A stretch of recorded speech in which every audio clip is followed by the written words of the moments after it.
সর্বনাশ, তো আমরা টাকা দিব কেন? যে টাকা নিছে তার কাছে যান, আমরা টাকা দিতে পারবো না।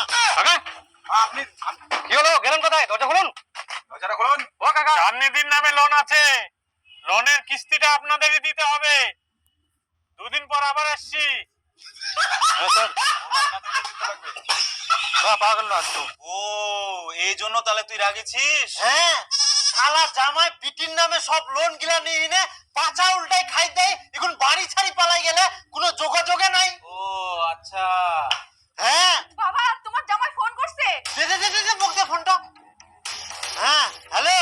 আচ্ছা জামাই, তোমরা কোন আছেন কও তো? সেটা তো কোয়া যাবে না। কোয়া যাবে না মানে?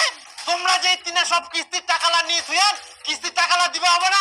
এদিকে কিস্তির লোক গিলা আমার বাড়িতে আসেই না অসুবিধা করে, আর তোমরা লুকাইছেন।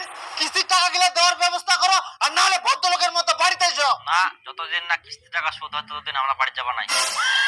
তাহলে কিস্তির টাকালা কে শোধ করবে? তোমরা লোন গিলা শোধ করে দাও, তাহলে আমরা বাড়ি যাবো। আমরা কিস্তির টাকা শোধ করিব মানে? শালা ছেছরা জামাই, তোমার যদি মই পাও না একদম কাটি দিল। বিটি লাগাতো ইনকা ফের ফোন লাগা। শালা যদি মই পাও না এখুনি শেষ করে দেবে আমাক মই। এই নম্বরে বিকল্প